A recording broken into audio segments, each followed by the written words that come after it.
حضرت عبداللہ بن جعفر حضرت جعفر تیار کے بیٹے تھے، نبی پاک کی پھوپھی کے بیٹے تھے حضرت زبیر بن عوام رضی اللہ تعالیٰ، وہ انتقال کر گئے۔ ان کا جب وصال ہوا تو 10 لاکھ دینار کا قرضہ تھا ان پر، اور جو زمین انہوں نے چھوڑی وہ زمین بنجر تھی۔ لو سن لے، جن پر قرضہ چڑھا ہوا وہ نسخہ بھی سن لے، جن پہ قرضے ہیں نا، جو تنگ دست ہیں، جو روز رکے بھیجتے ہیں دعاؤں کے کہ بڑی پریشانیاں، وہ وظیفہ سنیں، وہ وظیفہ سنیں۔ ہمارے زمانے میں وظیفے لینے کا رواج نہیں، تویز لینے کا رواج ہے۔ لینا چاہیے، تویز بری چیز نہیں، اچھی چیز ہے، لیکن زیادہ کام برکت والا کیا ہے؟ اللہ اللہ کرنا۔ کیا کام ہے؟ سجدہ کرنا برکت والا کام ہے۔ حضرت عبداللہ بن جعفر تیار کہتے ہیں میں نے قرضہ لینا تھا زبیر بن عوام سے، وہ وصال کر گئے۔ میں ان کے بیٹے کے پاس گیا، عبداللہ بن زبیر کے پاس۔ میں نے کہا پیسے لینے تھے، کہا بالکل لینے ہیں، میرے ابا جی مجھے وصیت کر کے گئے، لکھ کے گئے کہ یہ پیسے دینے، اور وہ یہ لکھ کے گئے ہیں، میں زندگی بھر کوشش کرتا رہا ہوں، ادا نہیں ہو سکے، بیٹا تیری ذمہ داری ہے میرے قرضے ادا کرنا۔ عبداللہ بن زبیر رضی اللہ تعالیٰ عنہ کہنے لگے میں انشاءاللہ آپ کی رقم دے دوں گا۔ تو عبداللہ بن جعفر تیار کہنے لگے بھائی ہم دونوں آپس میں ہیں، کوئی شے نہیں چھوڑ کے گئے آپ کے ابا جی، کوئی چیز نہیں۔ توجہ ہے میری بات پر؟ یہ صحابہ کا ذرا انداز دیکھیے گا بندگی کا، کوئی چیز نہیں چھوڑی۔ حضرت زبیر بن عوام کہنے لگے ایک زمین کا ٹکڑا ہے، وہ بھی بنجر ہے، اس میں بھی کوئی کھیتی نہیں اگتی، سبزہ نہیں ہوتا، بنجر ہے، پانی کوئی نہیں، اور وہ اتنی خشک ریتلی زمین ہے کہ بڑا مشکل کام ہے وہاں سیراب کرنا، بے آباد زمین ہے۔ حضرت سیدنا عبداللہ بن جعفر کہنے لگے تو اس طرح کر، وہ مجھے ساری نہ دے، اس میں سے تھوڑی سی مجھے دے دے، میں 10 لاکھ دینار کے عوض وہی رکھ لیتا، تیرے باپ کا قرضہ ادا ہو گیا، دے تو صحیح۔ انہوں نے کہا کیا کریں گے، وہ تو کسی کام کی نہیں، چند کوڑیوں کی بھی نہیں، فرمایا مجھے دے دو، میں جانوں اور میرا کام جانے۔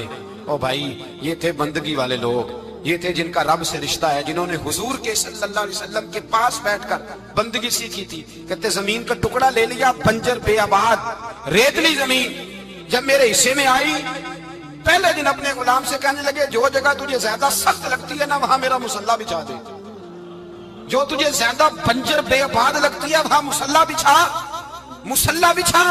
غلام نے مصلی بچھایا تو عبداللہ بن جعفر نے اللہ اکبر کہہ کے نیت باندھی۔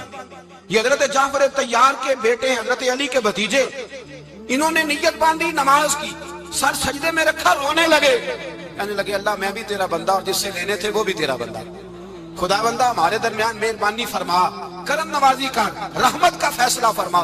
اتنا روئے کہ مصلی بھیگ گیا۔ کہتے اتنا تڑپ رہے تھے کہ صحابہ اکٹھے ہو گئے ان کے گرد، مصلی بھیگ گیا۔ جب بھیگا ہوا مصلی نماز مکمل کر کے اٹھایا نا، کہتے مصلی اٹھایا تو نیچے سے اللہ نے پانی کا چشمہ جاری فرما دیا، اللہ نے پانی کا چشمہ جاری کر دیا۔ فرمایا بناؤ حوض، کرو کھیتیاں سیراب۔ فرماتے ہیں جہاں ایک درخت نہیں اگتا تھا اللہ نے پورا باغ اگا دیا، جہاں ایک پھل نہیں ہوتا تھا وہاں عالی شان پھل لگ گئے، قرضے بھی ادا ہوئے۔ حضرت زبیر بن عوام کے بچوں کے پاس مال دولت بھی بچ گیا۔ لوگ جب کہتے ہیں یہ ساری کس چیز کی برکت ہے، اور فرماتے ہیں یہ ساری سجدوں کی برکت ہے، یہ رب کی بندگی کی برکت ہے، یہ اس کی بارگاہ میں نماز پڑھنے کی۔ مسلمان توجہ نہیں کرتا، توجہ نہیں۔ جاگ رہے ہیں آپ حضرات؟ یہاں کوئی حکومت اعلان کرے نا کہ ہر نماز کے بعد 500 روپیہ، کتنا جی؟ میرے خیال ہے کسی بھی نہیں ہونا مسجد۔ اور خدا کے بندو بات سمجھو، رب فرماتا ہے تو مسجد آدھا میں تجھے برکت عطا کروں گا، میں تجھے برکت دوں گا۔ میں ایک صحابی کہتے ہیں مجھے اکثر یہ حضور کا فرمان سنتا تو میرے دل میں خیال آتا آخر اللہ کس طرح برکت دیتا ہے اللہ آخر۔ ایک صحابی کہتے ہیں نبی پاک صلی اللہ تعالیٰ علیہ وسلم نے فرمایا عبادت کرو اللہ برکت دے گا۔ میرے دل کے اندر خیال آیا کس طرح، آخر اللہ کس طرح سے نوازتا ہے، اعلان کیا ہے؟ کہتے میں یہ بات سوچ کے نا تو مجھے قضائے حاجت کی حاجت ہوئی، پخانہ پیشاب کے لیے میں نکلا تو ایک جگہ دور جا کے میں بیٹھا کھیتوں میں، دور جا کے کہتے میں پیشاب کر رہا تھا تو ایک چوہا اپنے بل سے نکلا اور ایک ہیرا میرے پاس رکھ گیا، میں پیشاب کر رہا ہوں، کہتے پھر گیا اندر تو ایک ہیرا اور رکھ گیا، پھر گیا تو پھر رکھ گیا، پھر گیا تو پھر رکھ گیا، کہتے 15 ہیرے چھوڑ گیا۔ اب میں فارغ ہوا، وہ ہیرے اٹھائے گھر نہیں لے کے گیا، مسجد نبوی میں گیا کہ حضور سے پوچھوں میرے لیے جائز بھی ہے کہ نہیں، بلوں سے نکل رہے ہیں، بلوں سے پیسے نکل رہے ہیں، ہمارے سارے بلوں میں ہی چلے جاتے ہیں، بلوں سے پیسے آ رہے ہیں صحابہ کو، برکت دیکھیں عبادت، بلوں سے پیسے آ رہے ہیں، بل سے۔ فرماتے ہیں میں وہ ہیرے اٹھائے تو در رسول پہ، جب میں نے پہلا قدم رکھا نا مسجد نبوی میں تو تو مجھے بتانا نہیں پڑا، میرے مصطفیٰ نے میرا چہرہ دیکھا اور مسکرا کے فرمایا پتہ چلا ہے اللہ کس طرح نوازتا ہے، خبر ہوئی ہے اللہ کس طرح نوازتا ہے؟ فرمایا رب کی بارگاہ میں جھکے رہو، وہ تمہیں وہاں سے دے گا تمہارا گمان بھی نہیں گیا ہوگا، اس کے حضور تو آؤ، اس کی جانب تو توجہ کرو۔ بندگی کی اپنی ایک لذت ہے، سجدے کا اپنا ایک ذائقہ ہے۔ اگر آپ نبی کریم سید عالم صلی اللہ تعالی علیہ وسلم کی عبادات کو ملاحظہ کریں نا تو سرکار کی زندگی میں کثرت ہے عبادت کی۔ اعلان نبوت سے پہلے کتنے کتنے مہینے حضور غار حرا میں عبادت کرتے تھے، تنے تنہا۔ حرم کعبہ قریب تھا لیکن وہاں رش ہوتا تھا، لوگ ہوتے تھے۔ فرمایا میں اکیلے میں اپنے رب کو منانا چاہتا ہوں۔ کتنے کتنے ایام حضور غار حرا میں عبادت کرتے۔ پھر صحابہ کرام علیہم رضوان فرماتے ہیں کہ مدینہ منورہ میں حضور کا یہ رنگ ہوتا، اتنے لمبے سجدے کرتے کہ لگتا روح مبارک کی پرواز کر گئی، اتنے لمبے سجدے کرتے۔ حضرت سیدنا معاذ بن جبل رضی اللہ تعالیٰ عنہ فرماتے ہیں 3 دن ہو گئے حضور چلے گئے، مدینے میں نظر ہی نہیں آ رہے۔ صحابہ پریشان، ابو بکر صدیق، عمر فاروق، عثمان غنی، مولا علی ڈھونڈتے پھرتے، حضور سید عالم صلی اللہ علیہ وسلم کا پتہ نہیں۔ فرماتے ہیں جناب صدیق ایک بار گھومتے گھومتے جبل سلا کی پہاڑی کے قریب گئے، ایک چرواہا بکریاں چلا رہا تھا، اس سے پوچھا تم نے میرے محبوب کو تو نہیں دیکھا؟ تو کہنے لگا مجھے نہیں پتا تمہارے محبوب کون ہے۔ ایک آدمی آج 3 دنوں سے غار میں رو رہا ہے، اتنی شدت کے ساتھ روتا ہے کہ میری بکریاں جا کے غار کے سامنے بیٹھ جاتی اور بکریاں بھی روتی ہیں، میں بڑا کھینچتا ہوں پر لوٹتی نہیں، رات کو گھر لے کے جاتا ہوں تو جاتی نہیں، سویرے باڑے سے نکالتا ہوں تو دوڑی ہوئی آتی ہے، پھوٹ پھوٹ کے روتی ہیں، لیکن حال یہ ہے کہ دودھ پہلے سے بھی زیادہ دیتی ہیں۔ حضرت ابو بکر صدیق کہنے لگے یہی تو میرے رسول پاک علیہ الصلوۃ والسلام کے نبی ہونے کی علامت ہے۔ اس صحابہ کو بلایا، 3 دن سے حضور سجدے میں، کتنے دنوں سے؟ یہاں سجدہ لمبا ہو جائے تو امام کے پیچھے لوگ بھاگنے لگتے ہیں کہ صاحب آپ تو فارغ ہیں، مجھے تو ڈیوٹی پہ بھی جانا تھا۔ 3 دن سے حضور سجدے میں، اتنا طویل سجدہ، اتنا طویل۔ صحابہ کہتے ہیں قدموں میں جا کے لگے، محبوبہ بس کریں آ جائیں۔ حضور نے فرمایا رب نے سورہ ہود نازل کر دی ہے، سخت حکم آ گئے۔ وہ کہتا ہے میں تیری امت سے حساب پوچھوں گا، میں اپنے رب کو منا رہا ہوں، بکر جاؤ مجھے منا لینے دو۔ حضور نے ہمیں بتلایا ہے کہ رب کو سجدہ کریں تو رب مانتا ہے، اس کو منانے کا طریقہ سجدہ کرنا ہے، جھکنا ہے، عبادت کرنا ہے۔ کہا وہ مانے گا تو میں آؤں گا۔ تڑپ گئے صحابہ۔ اور ایک روایت ایسی بھی ہے کہ جب بات نہ بنی تو حضرت فاطمہ سے عرض کیا۔ حضرت فاطمہ شام کا سناٹا چھایا، اپنے آپ کو کپڑوں میں لپیٹا، دائیں بائیں شہزادوں کے لیا تو حضور کی بارگاہ میں گئیں، کہنے لگی محبوبہ بس کریں گھر آ جائے، مدینہ سونا ہو گیا ہے، مسجد نبی کی دیواریں بھی روتی ہیں، یا رسول اللہ ستون مجھ سے آپ کا پوچھتے ہیں گھر آئے۔ نبی پاک نے فرمایا فاطمہ تو بھی دعا کر، میں بھی دعا کرتا ہوں۔ حضرت فاطمہ بھی ساتھ والے کونے میں سجدے میں گر گئی، پھر دعا ہوئی، پھر التجا ہوئی۔ حضرت جبریل آئے، کہنے لگے محبوبہ رب کہتا ہے سار اٹھاؤ، وَلَسَوْفَ يُؤْتِيكَ رَبُّكَ فَتَرْضَىٰ، اللہ فرماتا ہے میں آپ کو اتنا دوں گا کہ آپ مجھ سے راضی ہو جائیں۔ تو حضور تو سجدے کے عالم میں۔ حضرت سیدنا عبد الرحمن ابن عوف کہتے ہیں میں حضور کے ساتھ تھا، ہم مسجد نبی سے نکلے تو سامنے ایک باغ آیا، حضور فٹافٹ گئے اور باغ میں سر سجدے میں رکھ دیا، دیر تک حضور نے سجدہ کیا، اتنا لمبا کہ جیسے کسی کی روح پرواز کر گئی۔ کہتے میں حضور فارغ ہوئے تو عرض کی حضور اتنے لمبے سجدے کی وجہ؟ تو فرمایا میرے پاس جبریل آئے تھے اور انہوں نے کہا یا رسول اللہ رب کہتا ہے آپ کا جو امتی ایک بار درود پڑے گا اللہ اس پہ 10 رحمتیں نازل کرے گا، اللہ اس کے 10 گناہ معاف کرے گا، اللہ اس کے 10 درجے بلند کرے گا۔ تو میں نے کہا سجدہ کر کے شکر نہ ادا کر لوں؟ اس بات پر میں سجدہ کرنے لگ گیا۔ اس بات پر ایک دوست کے ہاں بیٹا ہوا، مجھے کہنے لگے مبارک ہو بھتیجا آیا ہے۔ میں نے کہا خیر مبارک۔ بڑے عرصے کے بعد اللہ نے نوازا، میں نے 5 کلو مٹھائی بھیجی آپ کی جانب، دوستوں کو کھلا دیجیے۔ میں نے کہا اور کتنی بانٹی؟ کہنے لگے منوں کے حساب سے۔ باقی معاملات کیسے؟ کہنے لگے کیا بات ہے، غریبوں کو، مسکینوں کو، لاچاروں کو، سب کو دیا۔ تو میں نے کہا نفل کتنے پڑے؟ کہنے لگا ٹائم نکالتا ہوں۔ میں ٹائم بیٹا کس نے دیا؟ شکر کس کا ادا کرنا تھا؟ بھئی یہاں حال یہ ہے ہمارا کہ ہمیں 2 رکھتے تھوڑی مشکل ہے۔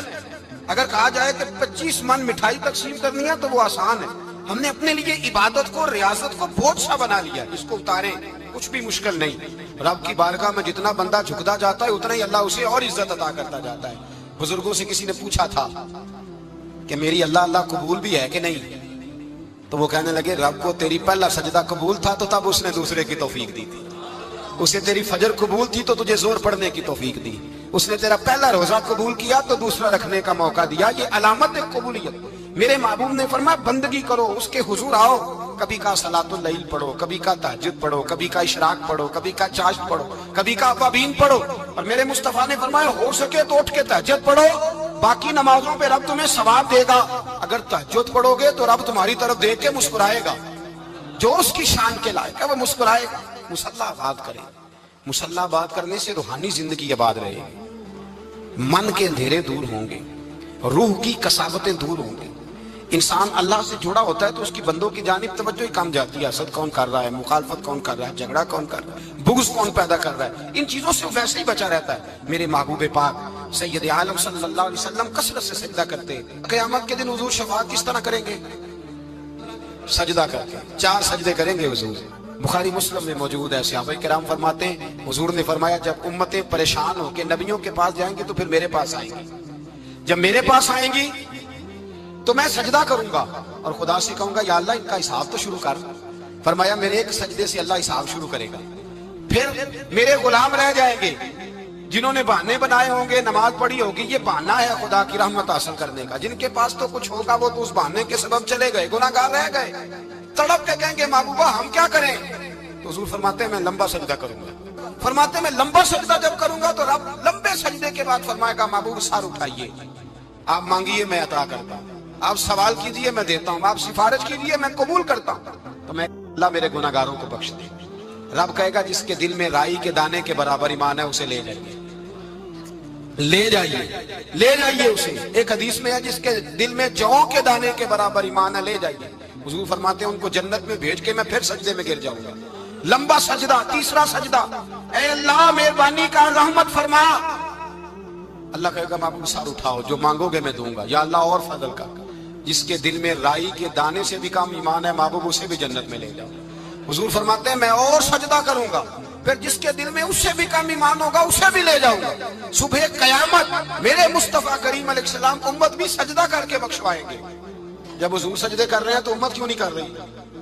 حضور سجدے کر کے بخشوائیں گے، امت سجدہ ہی نہیں کر رہی، توجہ ہی نہیں کر رہی۔ میرے بھائی سجدے کی اتنی کیفیت ہے، عبادت کی اتنی لذت ہے کہ حضرت عائشہ فرماتی ہیں تیز آندھی آتی تو حضور نماز پڑھنے لگے، تیز آندھی آتی تو نماز پڑھتے، بارش نہ ہوتی تو نماز پڑھتے، بارشیں زیادہ ہوتی تو نماز پڑھتے، سورج گرہن ہوتا تو حضور نماز پڑھتے، چاند گرہن ہوتا تو نبی پاک، بلکہ حضرت عائشہ کہتی ہیں گرہن لگا چاند کو تو حضور نے فٹافٹ سر سجدے میں رکھ دیا، اور نماز کے بعد حضور رونے لگے، کہنے لگے اے اللہ تو نے کہا نہیں تھا کہ میں تیری موجودگی میں انہیں عذاب نہیں دوں گا؟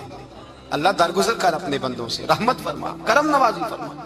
فرمایا ہر موقع پر حضور نماز پڑھتے۔ سید عائشہ صدیقہ فرماتی ہیں کبھی کبھی میرے بستر نور میں حضور ہوتے، فرماتے ابو بکر کی بیٹی تو اجازت دے تو رب کو راضی نہ کر لوں؟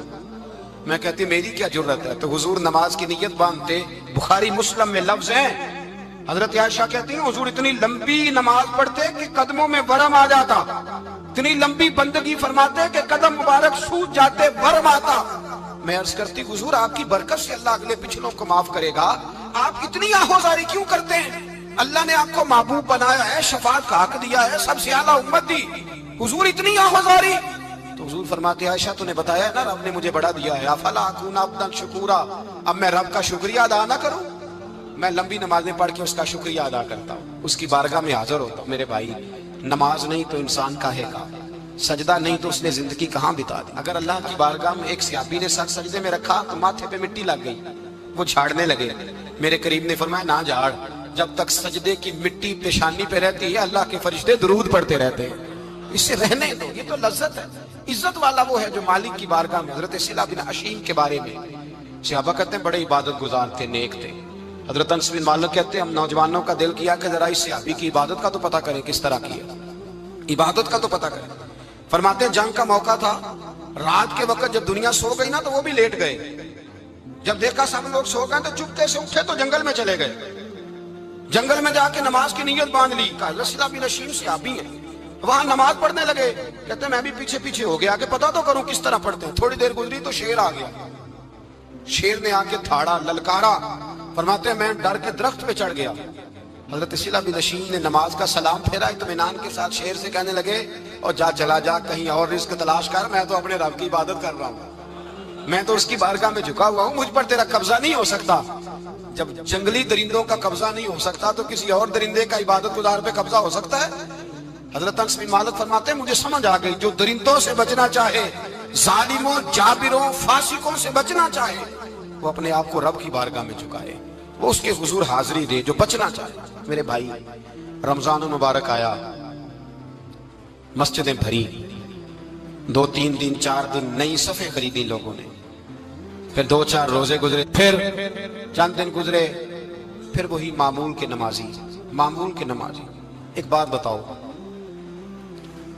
گکھڑ میں نا 4-5-6 قبرستان ہیں, ان قبرستانوں کی تختیوں کو کبھی پڑھیں جا کے. ایسے لوگ آپ کو ملیں گے جن کی وجہ سے حکومتیں چلتی تھیں, وہ سو گئے تو پیچھے کام بند ہو گیا. کیا ہوا؟ کام چل رہا ہے کہ ختم ہو گیا؟ بیٹا جس کا گزارا نہیں نہ ہوتا باپ کے پاس, وہ کہتا میں جی نہیں سکوں گا, وہ بھی جیتا ہے اور کھول کے جیتا ہے. بی بی کہتی ہے میرے تو سر سے تاج اٹھ گیا, زندگی کیسے گزرے گی؟ کچھ بھی نہیں ہوتا, سب ہوتا. 20-20 سال عورتیں بیوہ کی زندگی گزار کے چلی جاتی ہیں. یہ جو ہم نے اپنے اوپر بہت زیادہ بوجھ رکھا ہوا ہے نا, جھوٹ بولتے ہیں بہت سارے لوگ, مجھے وقت نہیں ملتا نماز کا, یہ بہت بڑی جرت ہے, بہت بڑی. مجھے میرا کوئی دوست کہے نا میرے پاس ٹائم نہیں آپ کے پاس آنے کا, تو ہو سکتا ہے میں بگڑ جاؤں. تو کیسا یار ہے, ملنے کا ٹائم نہیں تیرے پاس؟ وہ میرے بھائی تو اللہ سے ہی کہہ رہا ہے کہ میرے پاس ٹائم نہیں تیرے پاس آنے کا, اور رب سے ہی کہہ دیا, تو نے اللہ سے ہی کہہ دیا ہے. نماز اتنا ضروری کام کہ حضور کا وصال کا وقت آیا, عین اس وقت بھی حضور نے فرمایا میری 2 باتیں یاد رکھنا. حضور کیا فرمایا کہ غلاموں سے اچھا سلوک کرنا, دوسرا اپنی نماز کی حفاظت کرنا, اسے چھوڑنا نہ. اور صحابہ کہتے ہیں جب حضور کو بڑی نکاہت ہو گئی, بظاہر قدم نہیں اٹھایا جاتا, اس وقت بھی فرمایا مجھے 2 بندے اٹھا کے لے جاؤ, میں مسجد جا کے نماز پڑھنا چاہتا ہوں. نماز اتنا بڑا کام کہ حضور نے فرمایا جو کھڑے ہو کے نہ پڑھ سکے بیٹھ کے پڑھے, بیٹھ کے نہ پڑھ سکے لیٹ کے پڑھے, لیٹ کے نہ پڑھ سکے اشارے سے پڑھے. چھٹی کسی کو دی, ہم نے خود ہی چھٹی کر لی, خود ہی. اور یہ یاد رکھیں, پکی بات ہے, قبر میں نہ بیٹا آئے گا نہ بیٹی آئے گی. میں بچوں کے لیے کر رہا ہوں, جھوٹ ہے سارا. رجسٹریاں ساری اپنے نام رکھی ہوئی ہیں, بینک بیلنس اپنے نام. بچے تو منتیں کرتے ہیں کہ چلو تھوڑے ہی دو, میں کاروبار کر دوں. کوئی نہیں, قریب بھی نہیں آنے دیتے, جھوٹ بولتے ہیں بچوں کے نام پہ. ہر شے پکی کی ہوئی اپنے نام, اپنی مرضی سے خرچ کرتے ہیں, اپنی مرضی کو دیتے ہیں جس کو دینا ہوتا ہے. بلکہ بہت سارے تو ناانصافی بھی کرتے ہیں. او بھائی سمجھ لیں اس بات کو, پرکھیں, اپنے لیے کچھ کر کے جائیں. اگر خدا سے بندگی کا رشتہ ہو, مولا علی شیر خدا پتہ کیا فرمایا کرتے تھے؟ حضرت علی فرمایا کرتے تھے میں نے تو دعا کی ہے خدا بندہ جنت میں بھی نماز کی توفیق دینا. اگر نماز نہ ہوئی تو جنت میں دل کیسے لگے گا, بغیر نماز کی طبیعت کیسے رچے گی؟ آپ یقین کریں نماز انسان کو بناتی ہے. نماز نکال دی جائے نا تو زندگی کا حسن ختم ہو جائے. لوگ ٹائم دیتے ہیں 3 بجے کا, 4 بجے کا, 5 بجے کا, لیکن مذہبی لوگ ٹائم دیتے ہیں زور کے بعد کا, عصر کے بعد کا, فجر کے بعد کا. مسلمان کی تو ترتیب ہی نماز سے شروع ہوتی ہے. نماز کب فرض ہوئی؟ معراج کی رات. کب فرض ہوئی جی؟ لیکن حضور جب گئے نا حرم شریف, یہاں بھی نماز پڑھا کے گئے, لینے جا رہے تھے نماز, لیکن مسجد اقصی میں بھی 2 رکعتیں پڑھا کے گئے. ابھی نماز آنی تھی, حضور اس سے پہلے نمازیں پڑھا رہے ہیں. تو نماز کا تو رشتہ ہے, نماز سے تو تعلق ہے. نماز حضرت سعید بن مسیب رضی اللہ تعالیٰ عنہ فرماتے یزید کی فوجوں نے جب مدینے پہ حملہ کیا تو انہوں نے گھوڑے باندھ دیے مسجد نبوی میں, 3 دن تک نماز نہ ہونے دی معاذ اللہ. فرماتے ہیں میں دیوانہ بن کے حضور کی قبر کے پاس بیٹھ گیا, میں دیوانہ بن گیا کہ وہ مجھے پاگل اور دیوانہ سمجھ کے چھوڑ دے. فرماتے ہیں قسم اللہ کی عزت کی, جب نماز کا وقت آتا تھا حضور کی قبر سے اذان کی آواز آتی, قبر انور سے جماعت کرانے کی آواز آتی تھی, قبر کے اندر سے. گویا میرے مصطفیٰ, شاید اسی لیے حضور نے 2 غلاموں کو ساتھ رکھا ہے, اذان بھی ہوتی رہے جماعت بھی ہوتی رہے. حضور تو اندر بھی جماعتیں کرا رہے ہو بھائی, وہاں بھی جماعتیں ہو رہی ہیں, اور تو یہاں نماز نہیں پڑھ رہا اور بہانہ بنا کے کھڑا ہے بہانہ بنا کے. نہ ایسا کر, وہ بھی جتنا وقت ملے مسجد میں جا کے گزارے, قرآن شریف کے ساتھ گزارے, ذکر کے ساتھ گزارے, عبادت کے ساتھ گزارے. اپنے آپ کو زیادہ سے زیادہ عبادت میں مصروف کریں. یہ اللہ کے ساتھ رشتہ ہے, عبادت نہیں تو بندگی کاہے کی.